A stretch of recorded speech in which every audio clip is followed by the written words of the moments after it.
Welcome back to Following Know It on a Stormlight podcast. This week is our Wind and Truth previews week number 10, and we're in chapters 19 and 20. David, how are you? Tired, taking care of a newborn, but I'm hanging in there. Glad to hear it. Tim, how are you? I'm doing great. I just got back from a short little hike, so I'm ready to get into talking about this. Sounds good. When we started these preview episodes, I very foolishly put out that they'd be half hour, or that's what we would be trying for. But surely, if there were any week that we could go on the short end towards a half hour as opposed to an hour, it would be this week. So that's what anyone who is listening to this and can see the runtime will know if that's true or not. But let's roll intro, and then we have some epigraphs from the Way of Kings before chapters 19 and 20.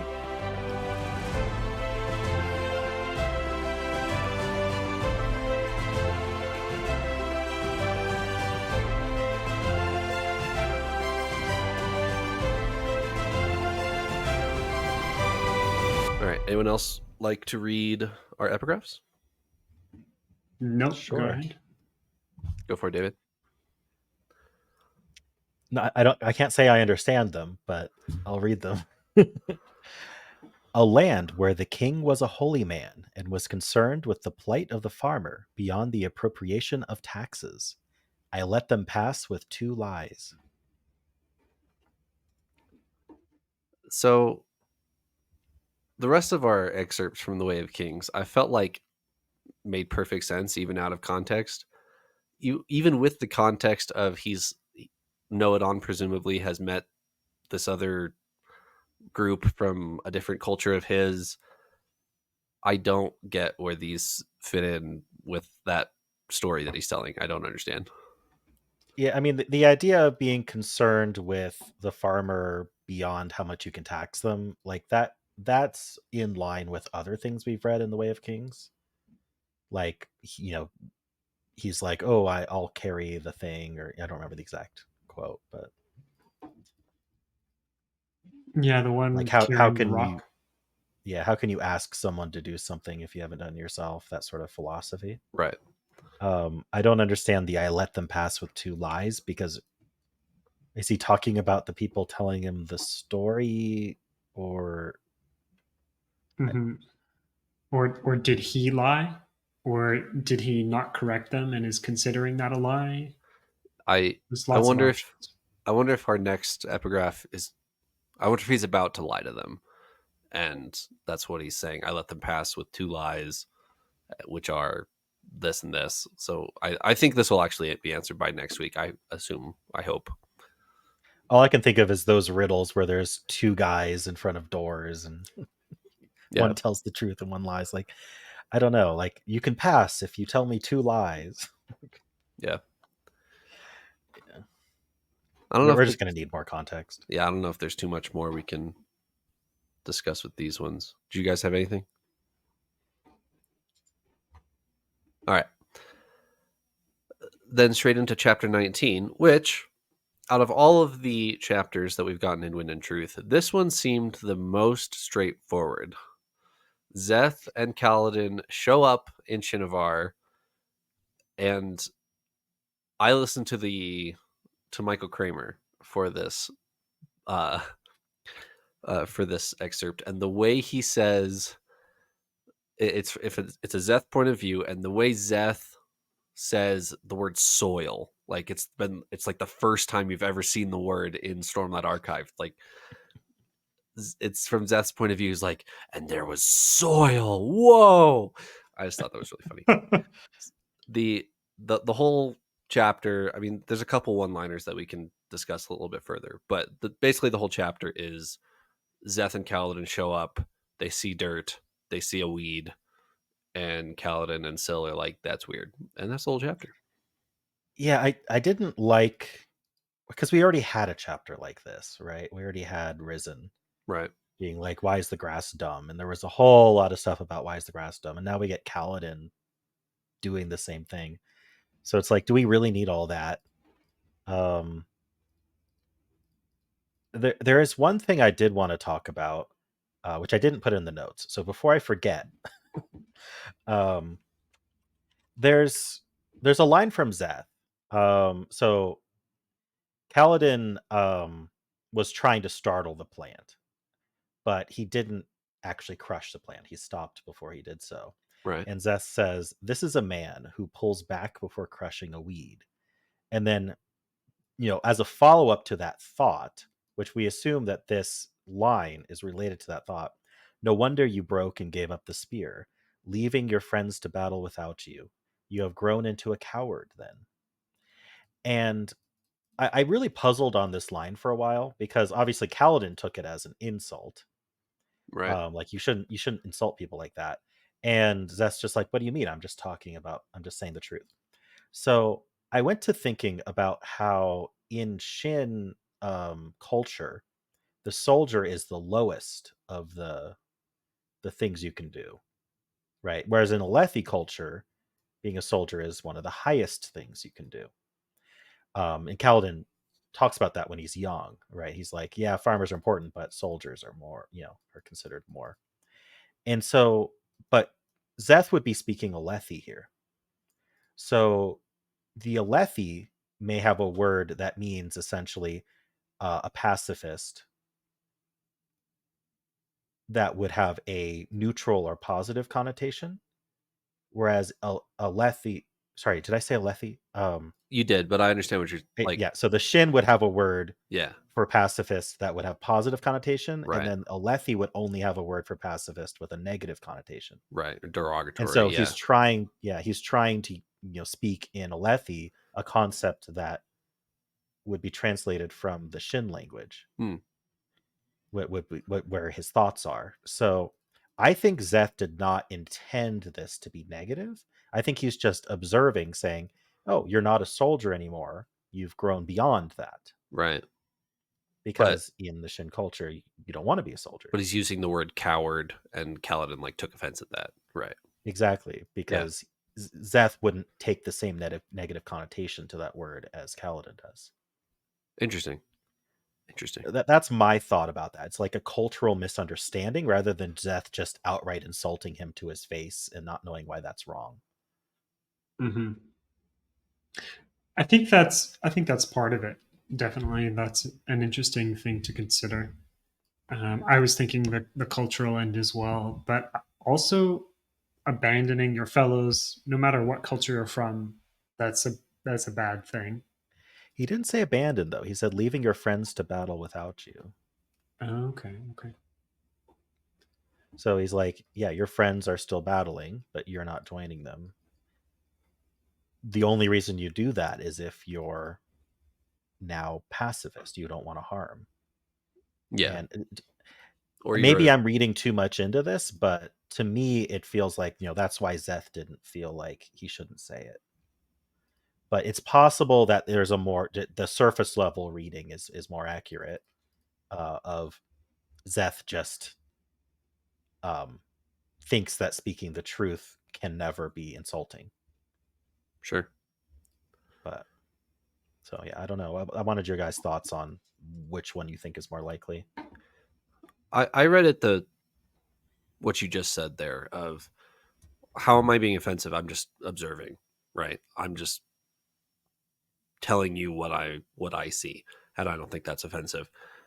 But I do actually like where you're going with this, where it could be a translation issue, and I think that's an interesting idea. I was actually thinking about how English doesn't have a good word for that. A coward, but with positive connotation. Right. Pacifist was the closest I could come up with, but even pacifist doesn't necessarily have a positive connotation in a lot of contexts. Sure. Huh. Yeah, because the word coward implies lacking something that you should have. Mm-hmm. Yeah. We get this Zeth point of view, and I was trying to think. I think the last Zeth point of view we had was him killing Taravangian, or is that a Taravangian point of view? That's a Taravangian point of view. Oathbringer had Zeth point of view. Oh, him killing Taravangian. No, sorry. You're talking about Rhythm War. Yes. For some reason, what came to mind was the end of Way of Kings, where he first meets Taravangian. But that is not what you said. No. The Um, I think we had Zeth point of view in Rhythm of War. I assume we did. I can't think of. Like, he's leaning against a tree guarding Dalinar. oh yeah, Nightblood's like sitting next to him, talking to him. Something That like that. that does exist, so it is at least Rhythm of War. So what I wanted to say was, I don't remember Zeth being this unstable, and his spren talking to him like this, and his voice is like freaking him out this much. I remember he's had the voices in his head. He's been on kind of crazy. Like that's all been with Zeth for a while. I felt as I was reading this, Sanderson's leading into this a lot. Like something's gonna happen with Zeth. I before this chapter, I assumed that Zeth and Kaladin were going to go to Shinovar. They were going to work together. It was all going to be great. They're going to figure out whatever's going on. I don't know if Zeth's coming back from this quest now. I think Sanderson is leaning in quite heavily to no, Zeth is not okay going into this quest. I will say that I think this is the first time we've even heard from his spren. I think we've heard from it once before Really? at the end of Oathbringer. I think when he first meets it, it talks to him like very briefly. But Okay. this is like the actual full conversation for the first time. I do think that's true. Yeah. Now, Yeah. before we get on to the spren, because I think that there's some discussion there, I just wanted to say that it's possible Sanderson's leading into Zeth's insanity because Kaladin's supposed to help him with that. Okay. Yeah. Mm-hmm. And so it could be an arc of him recovering a bit from his spiral, thanks to Kaladin in some way. Sure. Because there's sort of this whole Kaladin the therapist thing that Sanderson seems to really be pushing. So Yeah, I hope it goes that way. Moving into some of the Zeth dialogue there, I wanted to point out the chapter title for 19, Ruled by Voices. That's something you definitely see very strongly in this chapter for Zeth. Absolutely controlled and to the extreme by the voices that he hears. He uses it as a defense mechanism. He doesn't know what to trust or what to do, so he just does whatever he's told.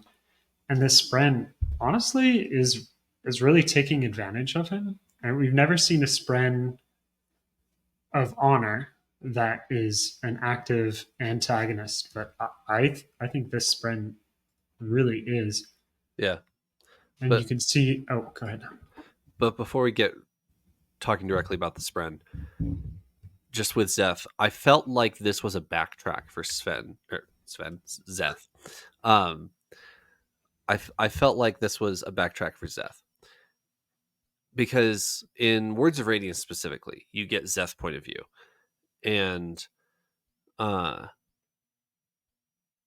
voices are really prevalent. You're like, okay, this guy is insane, and then he dies, and then comes back, and then the entirety of Oathbringer, he's hanging out with Nail, and I at least had the impression of, okay, the sane one here is Zeth, not Nail. Like he goes and hangs out with the Skybreakers for a book, and then comes back and hangs out with Dalinar for a while in Rhythm of War. And I don't know, at the end of Rhythm of War, I thought Zeth was going to be fairly stable, but I don't think that anymore. I think that when it comes to mental health, certain things can really make you spiral worse. And Zeth just had two pretty traumatic experiences. One was the battle with Ishar, where Ishar tells him, "Yeah, I killed your dad, and took my honor blade back, um, along with whatever else he did in Shinovar." And then, like almost right after, he has the thing with Taravangian, and we don't really know how Zeth handled what happened with Taravangian there. or what he experienced with that. So that could have set him back for sure. One thing I did want to mention is there's more than just the voices of the dead that Zeth hears. He also hears Nightblood and his friend. Yeah. But in terms of the voices of the dead, do we think there's something magical going on, like tapping into the spiritual realm, or is this just normal insanity? I think it's an indication of where his mental health is at. I think you're right. Because he was talking about how they had gone away. He thought they were gone and they weren't coming back. And then he just went through some really traumatic stuff. And all of a sudden it's back again. And that is very normal with regular trauma and things like that. Yeah, one step forward, two steps backward. Yeah, I've never attributed anything super magical to it. That being said, I'd be open to it. I don't I don't know if I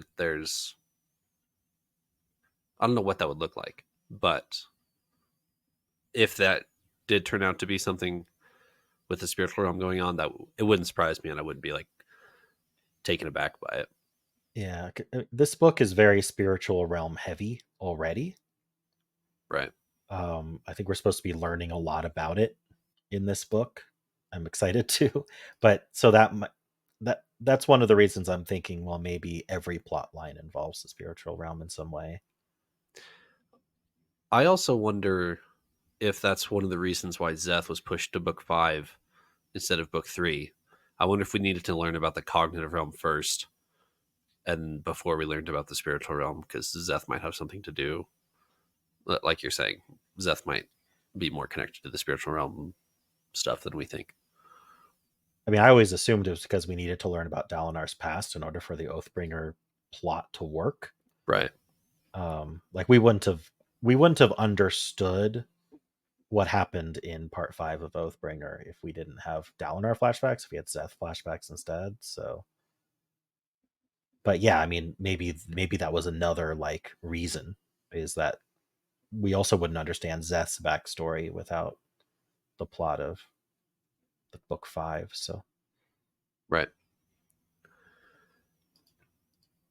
Yeah. I want to talk a little bit more about the way the Spren is acting.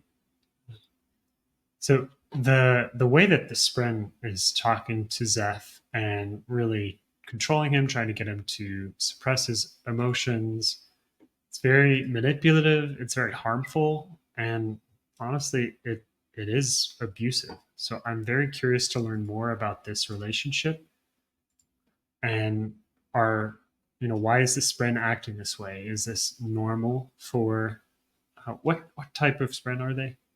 High Spren. High Spren. Yeah, is this normal for High Spren? Well, we do have one other example of Oggs, and Oggs did not behave that way. Right. Now, Oggs was also not all there. He was like a fragment left. But there was no hint of any of that with Oggs. This leans into my kind of theory that the High Spren got corrupted in some way. The in general, the Skybreakers got corrupted in some way. We know Zigzil ends up being leader of some kind of Skybreaker order. Right. And I'm wondering if he helps repair that. Because Nail being the leader and then Nail being insane, that can't be good. Right. At the same time, we know that the High Spren were the only Spren who didn't seem to care about whatever happened with the Recreants. And in They, general, the Order didn't care. So there's definitely something different about those Spren. And then just one more thing, we also know that the Honor Spren hate them. So yeah. So they would claim that they're the only order that didn't abandon their oaths back in the day. They've always been, if not around in the background, kind of as an order. However, they are now on the side of the singers. So at what point did that switch? There had to be some stance at some point do we even see it in Oathbringer? Does Nail like make a decision that the Skybreakers are now on the Singer side? He announces it. Right. I don't know if that was always his plan. Like they've been off doing their own thing for thousands of years at this Right. point. And presumably the Highspren are just fine with hunting and killing other night night uh, night radiant, and they're just fine with that. Yeah, there's some sort of like they care about the law of the Right. land. And we've seen Nail manipulate the idea of the law. But it wasn't always like that. We saw in Rhythm of War, right? When Dalinar makes a connection with Nail, he sees some of Nail's past. And one of the quotes really sticks out to me of Nail giving a speech about how it's, we need to make laws that serve the people or something along those lines. Like he says something about the law that I'm like, current day Nail would not say that.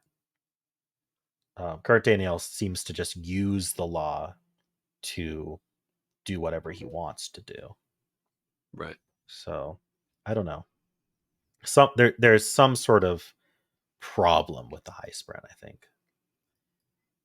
And does this mean the high spren are the only spren left who had radiance before the recreants?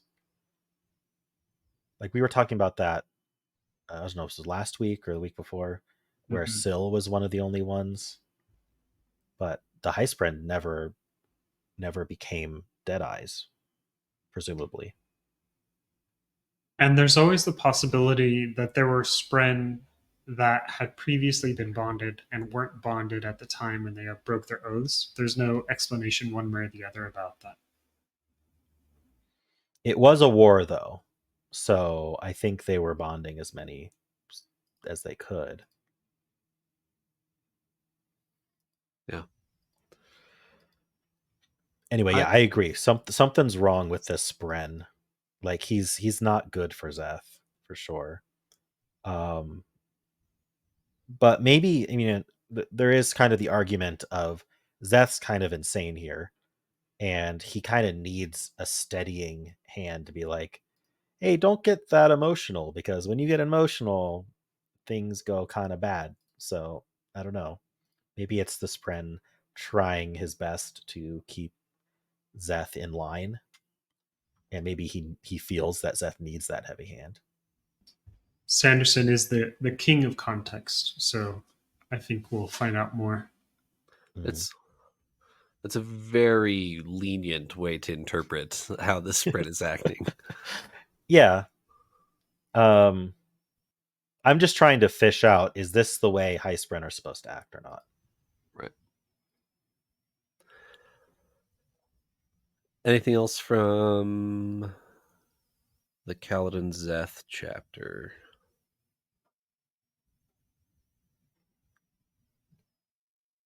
Okay.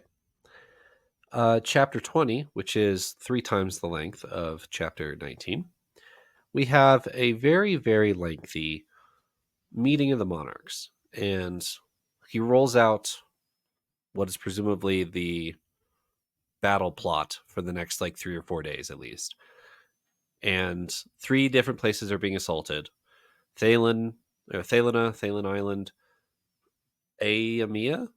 No, sorry, Azir. Azir, Thalena, and the Shattered Plains.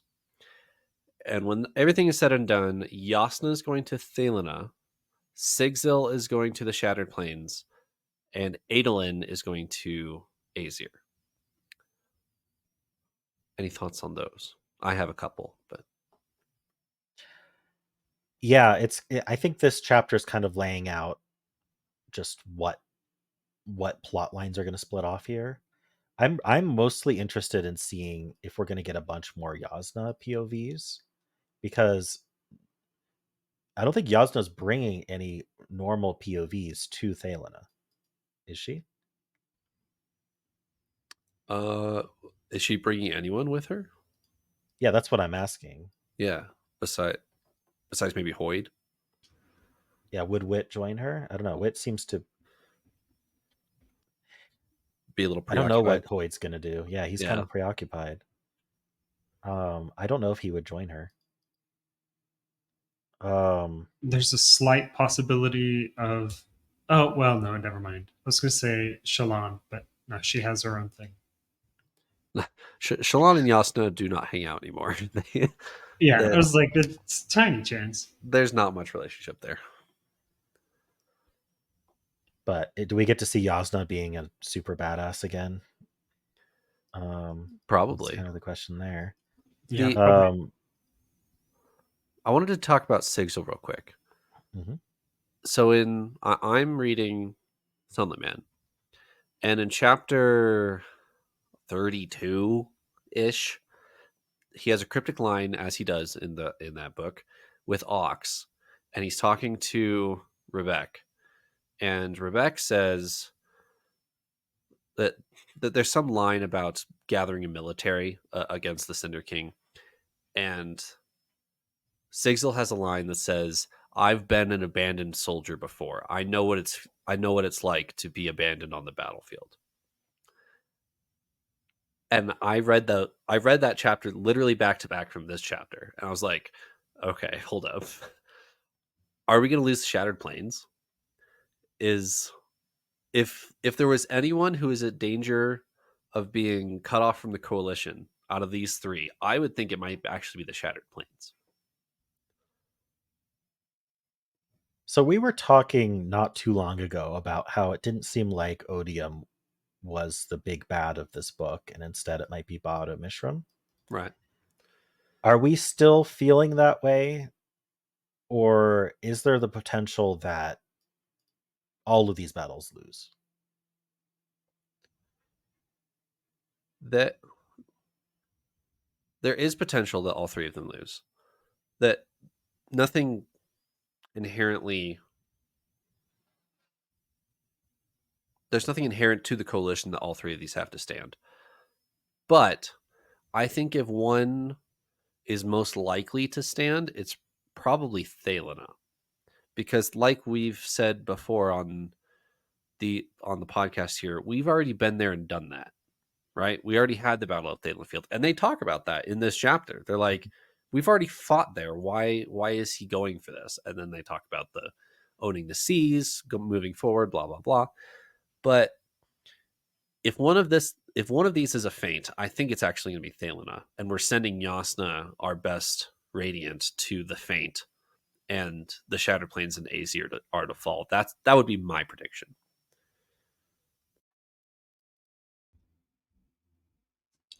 I think even if it's not a feint, Yasna is the best Radiant, and people have no idea what she can do. So I think if she can literally make a new wall in a moment, like she did in the last battle, there's a good chance that they'll be able to hold out there. So keep in mind the last battle, we had infinite Stormlight from Dalinar. Dalinar's not joining battles anymore, so he's not providing like his best. Like that ability is insane that he can just open a perpendicularity and just infinite Stormlight for all the radiance. Um and so that was the Yasna we saw there, where just all the radiants were just supercharged. We did see Yasna fight with her armor briefly in Rhythm of War, and she was just like decimating an army all by herself. So she is definitely going to be a force to be reckoned with. I wonder how she's going to deal with ships though, without any windrunners. Yeah. I'm sure she's got some plan though. Yeah, it also has me think about Risen and her ship. I'm sure. I hope Where we learn a little Will bit it more. will a Dawn Shard come into play in this battle? where is Risen? We haven't heard from her, and it's really suspicious because we got Dawn Shard, Right. which you're supposed to read Dawn Shard before Rhythm of War. It takes place before, but we don't get any Risen, right? Not Yeah. at all. So the last we've seen her is in Azir. Was there a I'm chapter sorry, with Chiri Aemia. Chiri? I can't keep these two straight. The last we've Yeah. seen her is picking up the Dawn Shard and talking to the There's an epilogue where they're somewhere else. Yeah, they got back. Yeah, She they might did. have been in the tower. I don't remember off the top of my head. I mean, there's mention of all the soul casters she brought back. That's true. That's true. So she's back, but what's she doing? I think Right. that's a wild card for sure. And if she's going to be anywhere, it's going to be Thelena, right? And Yeah. she has this Dawn Shard, and I would really like to know what that can do. The change Dawn Shard. Yeah, we've been talking about Dawn Shards on the other podcast as well because we're in Sunlit Man, Yeah. and there's some mixed feelings on how involved Dawn Shard should be in Wind and Truth. Interesting. Mm-hmm. Talking about the Summit Man, I'm a little worried about Sigil's Spren. You know, at some point he becomes a Skybreaker. Something happens to his Spren previously. But also in Sunlit Man, it's hinted that it's his oaths that he damages his previous Spren with, not like a death. It's that he walked away from his Windrunner Spren, not something happened to it. You've read Sunlit way more recently than I have, but what I came out with was his honor Spren dies. He gets a high Spren, and he becomes at least fourth level. I don't know what do you call that? Fourth Ideal. level, fourth ideal Skybreaker. So right. he still hasn't become fourth ideal Windrunner, and he needs to, because we know he was in Sunlit. He has some armor. His armor in Sunlit at the end is a mix between his Windrunner armor and his Skybreaker armor. Yes. So he needs to hit fourth ideal for Windrunner, and then his Spren has to die, and then he has to become a Skybreaker, and then he does a thing with a Dawn Shard and almost kills Oggs, and at some point he also abandons all of his oaths and leaves. So I think that this is stuff that happens far future. Right. I don't even know if it's back half or like after back half. Right. Because that's a lot to get to fourth ideal and then fourth ideal again and have all those events happen. So maybe he hits fourth ideal this book, and maybe his Spren gets killed by Anti-Light this book. That's kind of what I was thinking. But it could also be like, I'm starting to think Sunlit has way fewer spoilers for Wind and Truth than we think it does. Right. So on my first read of Sunlit, I agreed with everything that you just said, David. On this reread, though, it reads as if he walked away from oaths and they weren't Auxiliary's oaths. At the time Auxiliary is damaged, he is fourth ideal Skybreaker and alive and well. Like his oaths still work with Auxiliary at the time of Auxiliary's death. But it in the Brandon Sanderson way, it's a little wishy-washy there, and when he had a falling out with his oaths, who knows? And who knows whether we'll learn in this book or not. I do think that Anti-Light's going to be a big part of at least one of these battles. And if it makes sense, I don't know, the pessimist in me says that there's a reason only one of them has a ton of fused. And it's to attract as many radiants as possible to deploy anti-Stormlight against them. Yeah. So my problem with Anti-Light is we discovered it chronologically 2 days ago. Yeah. 3 days ago, maybe. That seems like a stretch to weaponize it on today, like on day 8. We did see L use it, though. He used anti-void light, but they know how to make it. Sure. But yeah, I think it's going to be used sparingly just because they don't have much of it. Right. But I do think it will be used this book. And I think their current weapons, at least the heavenly ones, they're built to be able to draw out Stormlight. So Right. it makes sense they'd be able to reverse engineer that. Sure. Okay. See, I would expect. Now, we didn't see any fused use it in the cognitive realm. Correct. We've only seen it used twice, and that was Moash and L in the previous book. Hasn't shown up yet. Yeah. So we'll see. What else in the meeting of Monarchs? The Dalinar and Adolin scene. Do you guys have strong feelings about this Dalinar and Adolin stuff that's been going on since like Oathbringer? I think that, and this is going to be controversial, I think that Adolin is struggling with some kind of oath, with some kind of ideal. Like, And I that has think to do it's with forgiveness? that has to do with, yeah, something along those lines. Okay. And I wonder if he's kind of inventing his own radiant order through his weird bond with Maya. Okay. So, like, whenever a character is really struggling with, like, I know I should do this, but I'm struggling with it, like, that happens over and over again. And that tells me that they're struggling with some ideal, a radiant ideal, but he's not a radiant. So, I don't know. I know a lot of people are like, just leave Adolin alone. It's okay that he's not radiant. But I don't know if Sanderson's going to do that. And if he doesn't, maybe there's something new happening here. And that Sure. might be interesting on its own. It's not exactly, the Edge Dancer oaths Right.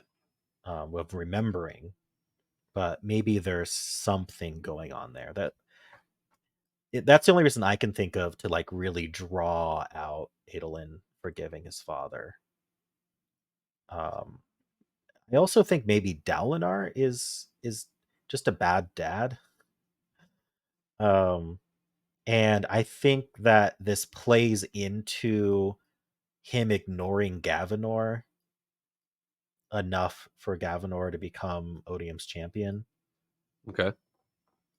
Because Gavinor does not have a father figure, and Right. Dalinar is not it. Right. I mean, Yeah, honestly, it probably should be Adolin, Yeah, but Adolin hasn't been around. yeah. I Aelin's not a know. dad either, though. Yeah. Yeah, it's true. I I think part of this is that Dalinar was never a good dad, like you were saying, and Adolin had him built up in the first few books as he's amazing, he's this awesome guy, and he's going through that phase that I've gone through, and many people I know in their early 20s, realizing, okay, my parents, I built them up to be something that they're not, and in his situation, he built them up and it came crashing down with just about the worst thing that you could ever find out that your dad did. And he's having a hard time recovering. Whether that ends up being a radiant order, I think that could fit very well with him and Yanagon, both feeling like they're not living up to their station. Mm-hmm. But even if it's just a regular trauma, Yeah. um, I like that he's acknowledging we love Dalinar, we root for him. He's got problems that we need to work through. I didn't miss that Adolin is going with Yanagon. I thought that was interesting. That, what was it, last episode we talked about Adolin and Yanagon have this random conversation in the elevator that turns out to be pretty cool. And then Adolin volunteers to go defend Aesir. So I think Adolin might be in my top 3 storylines moving forward of seeing where he goes in this book. I'm very interested on, David, what you were talking about, if the forgiveness has something to do with moving forward for Adolin. Obviously it does, but in what context, what capacity, and then some friendship with Yanagon. Does Aesir end up on the side of Odium? And then Adolin and Yonaghan are stuck there in Odium's empire. Like, what is going on with Adolin? It's really interesting. I think they have a lot to learn from each other.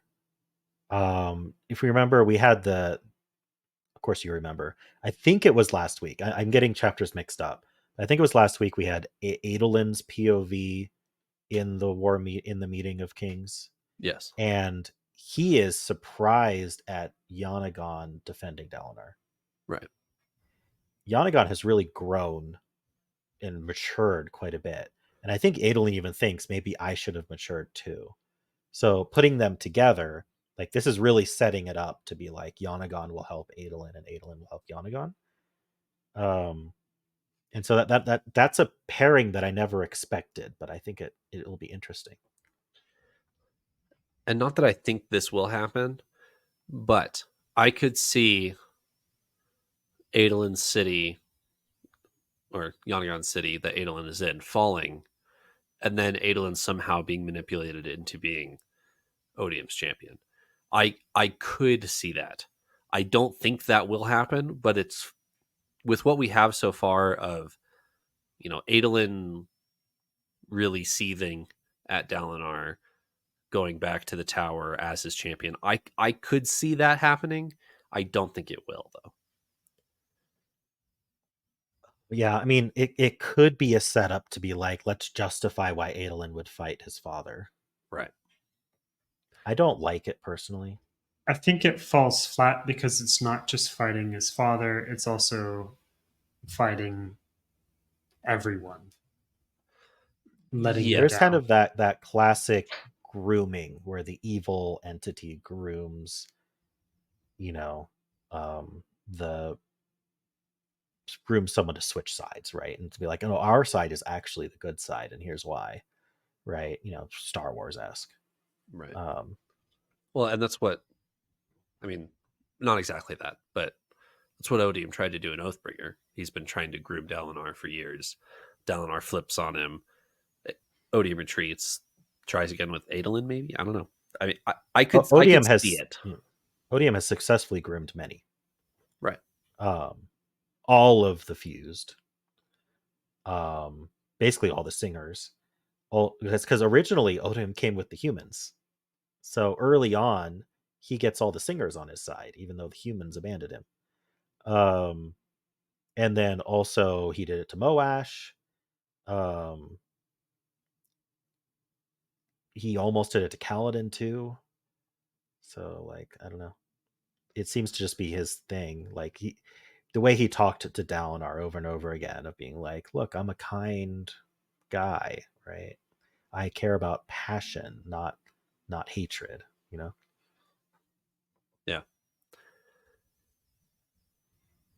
What do you guys think of the Stormfather sibling relationship at the very beginning of this chapter?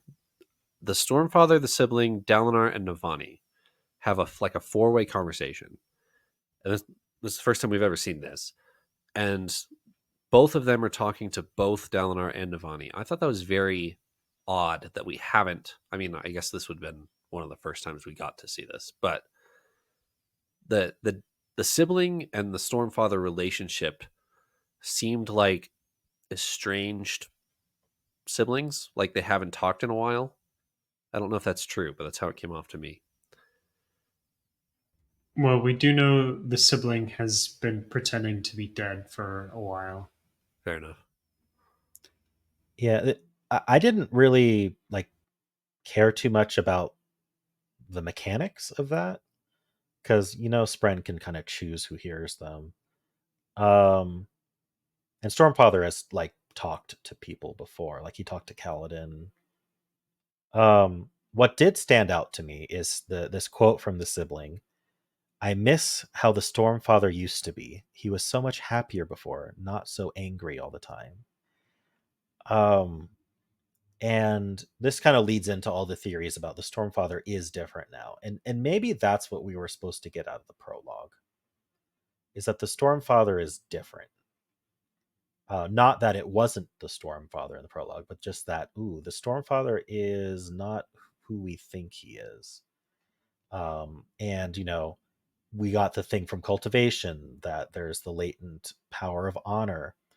And I have a few thoughts around this, and I'll do them one at a time. But the first thought is, in Mistborn, Laris kind of instructs the Mists to find a successor.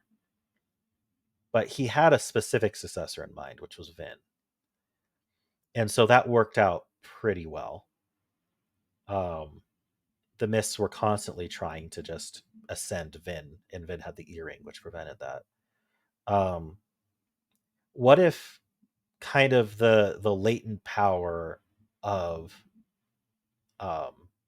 honor of Tanavast? What if that was put into the Stormfather with the instruction to find a new vessel? And that's really the goal of sending the visions and all this other stuff, what the Stormfather's been doing. His goal is to find an appropriate vessel for honor. To me, that kind of clicked things into place. I wanted to get your opinions on that, though. That does make a lot of sense, and I think the Stormfather is fighting that.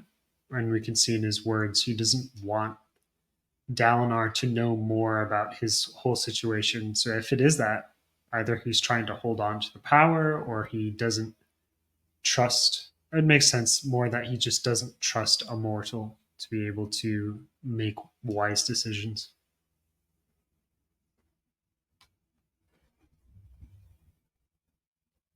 I don't know if I have too much to add. Yeah, I don't know. Okay. Well, the second thing is Navani has a conversation with the sibling. Like the sibling's like, "Hey, Radiance, we never could do that before with the map, right? This isn't the first time we've heard, hey, Radiance couldn't do that before." Right. And Navani's like, well, when you're blank slate, you're gonna discover things, because you don't have the, however she explains it, you don't have the past, like, to The lean on. bias. Yeah. Yeah, the bias towards that. I don't buy this explanation. I don't think it's right. I do think there's some, it could be, Honor was putting limits on all the radiant powers, and he's not doing that anymore. Maybe cultivation never cared to do so.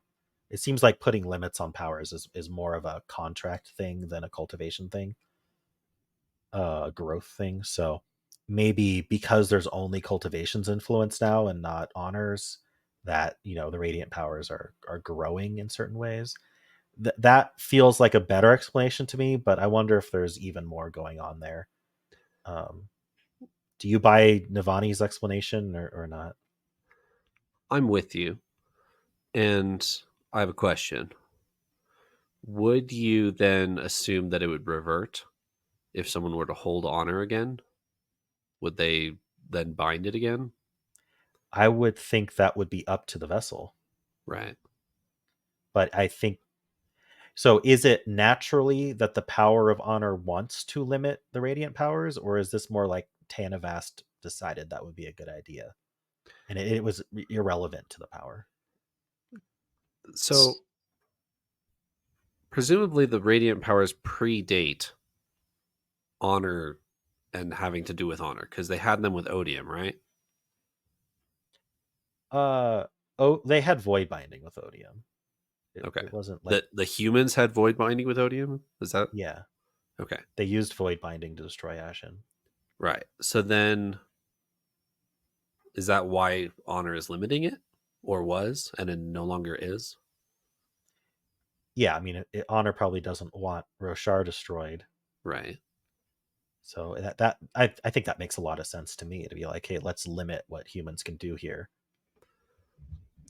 I've got a couple thoughts. First, I remember when Syl first sees the honor blade, that the honor blade that Zeth uses, she describes it as a radiant bond, unbounded, not set with the same limits that come with having a spren. And I think Honor with that is okay with that because they were bound by their original contract, the Oath Pact. And then on a second part, oh, what was it? Yes, so Noadon. I remember he founded the Knights Radiant as a way to unify, and I think I remember setting limits on what could be done because the Radiants, well, I mean, they weren't the Knights Radiants, but the Surge Binders were fighting each other, divided by uh, nation lines, all that kind of stuff. So I wonder how much of that was setting actual limits and not just a reorganization. I will say that the limitation imposed by the Spren is not necessarily of Honor's doing, because we see an example of that, which is Zeth is like, I know how to use what's the power that what starts with D? Division. Division. He's like, I know how to use division. He trained on all the honor blades. So he's like, I know how to use division, but I don't have access to it because my friend won't let me. So like the Spren has a choice. And then like when Shallan wanted to soul cast, right? She had to get permission from Pattern to do it. So the Spren have the ability to withhold the power based on whether the Radiant is following the contract, and that's still in effect. So I don't know if maybe there's an additional layer beyond that, which is that Honor used to limit things. Like we see that Dalinar is a bondsmith unchained. Isn't that literally one of the chapter titles? Yes.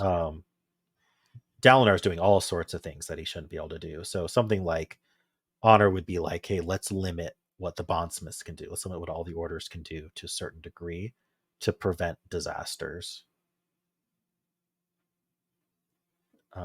beyond the Spren limitations of the oaths.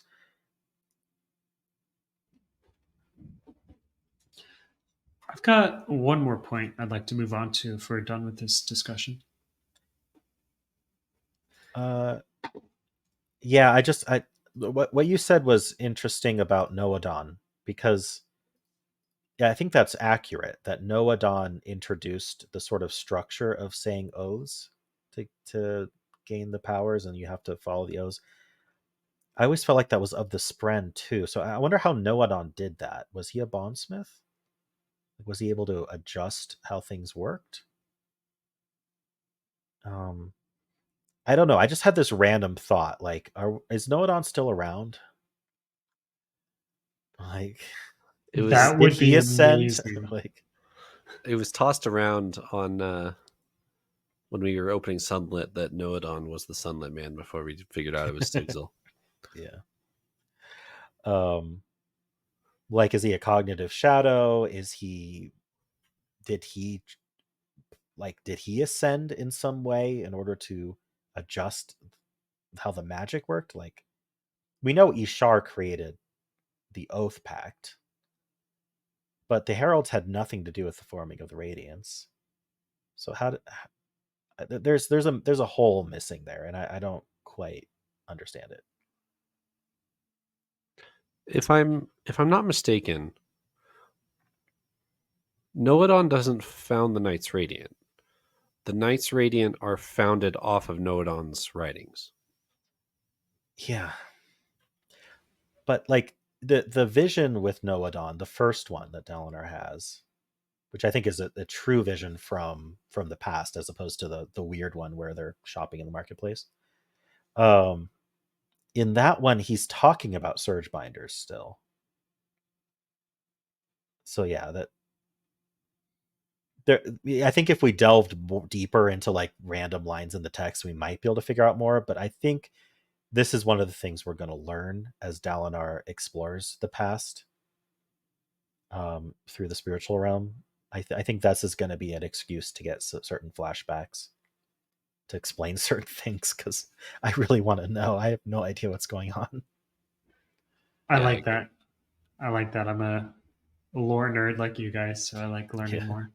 Yeah. Well, I wanted to talk about Odium and Teravangian. I remember we talked about this last week as well, but I've got this quote from the chapter. The old Odium was deeply calcified into his position as a god, and was very unlikely to do anything that would risk that position. So for Teravangian, uh, how much is he being affected by Odium? How much is Odium affecting him? Kind of back and forth. And based on this quote, it's like saying that race calcified definitely implies time and a brittleness. So is this just that Teravangian is new to godhood, and so he can do things that race couldn't, or is there part of it that I just lost my train of thought there. Well, I will say we have an example of this with Sazed, right? The things Sazed did when he first got the power, like when he first ascended, he can't do that anymore. Right? He recreated the whole world in exactly the way he wanted to. And I mean, even 300 years later, he's now like super limited by his powers and what he's able to do. And Right. I think we kind of learn that over time, the power affects the vessel. Do we even have like, is that like one of Hoyd's letters where he mentions that? I have a brief like spark of like maybe he mentioned that there, but there's somewhere that we learn more about this where it's hinted at that eventually the power consumes the vessel and the vessel is super affected by the intent of the power and cannot diverge from it. So I feel like that's what's being talked about here. Calcified is a good word because like at some point you just become rigid like stone. You know, that's what calcification is, right? You were a form that could change, but then now that, you know, all the calcium has entered you and hardened you up, now you can't change anymore, you know? Yeah. Yeah. Yeah. And I just remembered my second point. So Okay. the old Odium, do you think part of it was that he was calcified into the position of power as being a god and he didn't want to risk dying? And that Teravangian is more open to being killed off as long as his goal is able to be achieved? Yeah, that's interesting, definitely. I would think Ray's personality would be one of not wanting to give up the power. But is there some aspect that the power itself is going to influence the vessel to not want to give it up? I mean, okay, we have another example of Vin, right? Vin ascended for a very short time, but she literally like rams herself into ruin knowing that she's going to die. Yeah, Right? But that's she true. takes ruin with her. So she obviously at that point did not have that calcified position as a god, right? So maybe that's the worry, right? Like Teravangian could do something similar to what Vin did if he wanted to. Not very Whereas, preservation of her. yeah, not very preservation of her, right? So when you first ascend, you've got a lot more ability to kind of do what you want, but then it calcifies into being very rigid. Yeah, I don't know if wanting to wanting to stay a vessel is part of that, or if that's just the personality of the vessels. Really good question. Anything else? Wasn't a half an hour. It was not half an hour. All right. We can close it there and reconvene next week with whatever we get from Tor. So thanks for joining me, David and Tim. Thanks for having us. Ciao.